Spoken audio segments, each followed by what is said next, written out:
Next, I'm going to be talking to our royal expert about a couple of things. The Duchess of Sussex's podcast has been... It's no more. It's been canned.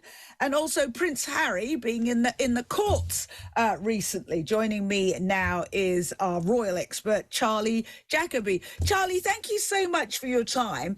Right at the top of the show, I mean, much has been made of the Duchess of Sussex's podcast not being renewed, but I think it's only fair that we also mention that the Obamas hasn't been renewed again, because this is, I mean, Spotify immediately, when they went nuts throwing money at people. A certain person at Spotify called the royals bleep grifters.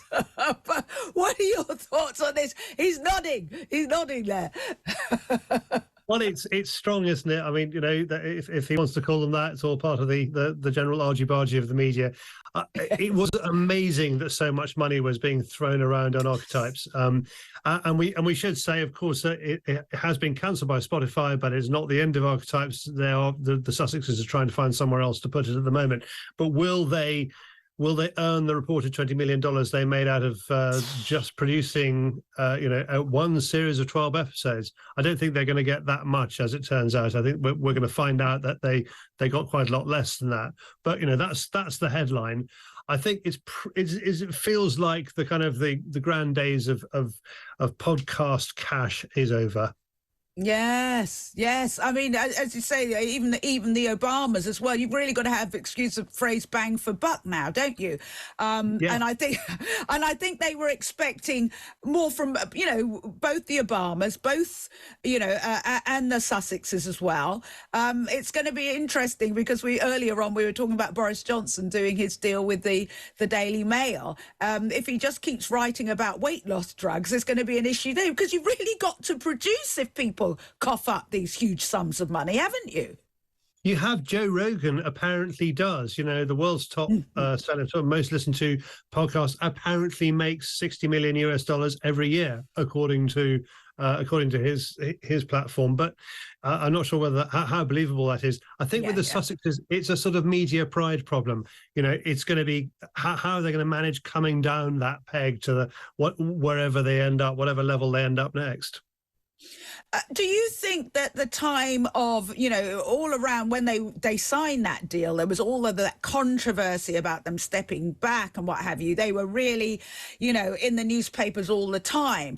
Since they really have quietened down quite a bit, the Duchess especially, because it's all been on Harry in court, more of which we're just about to talk about. But the spotlight's been on Harry, not so much on the Duchess. So it's gone quiet. So maybe her cachet isn't what it was when they were at their most controversial. Maybe, but doesn't that work brilliantly for the royal family? I mean, there was always this thing about, isn't Harry and Meghan terrible for the royals, all the things they're saying. But actually, what do you do with somebody like Harry? Go back to William and Kate's wedding. He was the cool black prince in that fabulous outfit. He looked a lot better than his brother.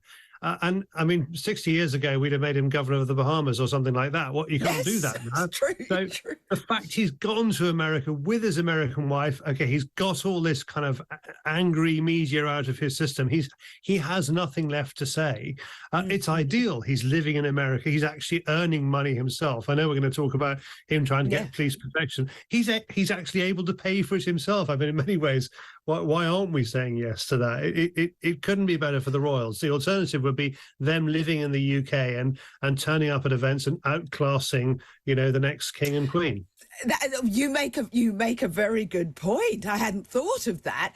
Do you think, here's something I'm just throwing at you, do you think there's a danger, and there were whispers of it, and I've seen articles with Catherine and William about how poor old William's cropped out of so many photographs, and the media now has decided, or certain sections of the media has decided, that Catherine is their darling and William's is almost run.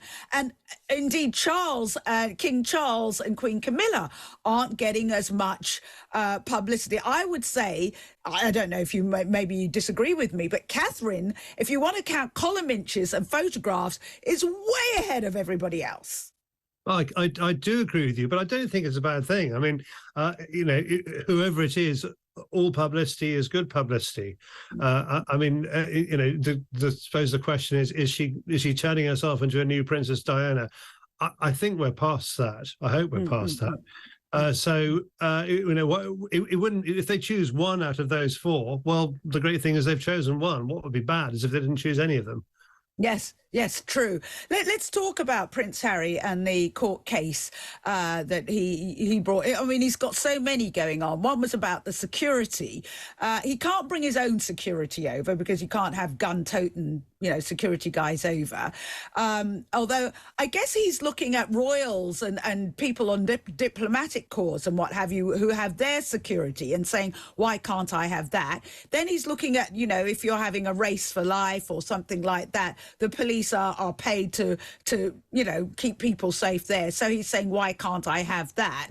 It is difficult, isn't it? I mean, how does he get adequate security, or security which he feels is befitting the level of threats that he and the Duchess have had? I mean, what does he do? What does he do? Okay, so he's got to the position where he is suing over the question of whether or not he personally could pay for official police protection. And that seems on the face of it to be a really logical idea. And it also seems on the face of it that somebody's being quite vindictive to say, no, you can't have that.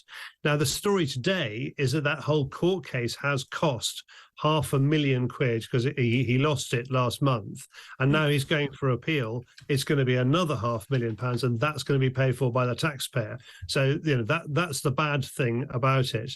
But in I think if we're going to look for blame in the £1 million cost, it's probably more about the extraordinary cost of lawyers these days rather than the question itself. You know, I think that's the real problem. But that's a completely different subject. Good point.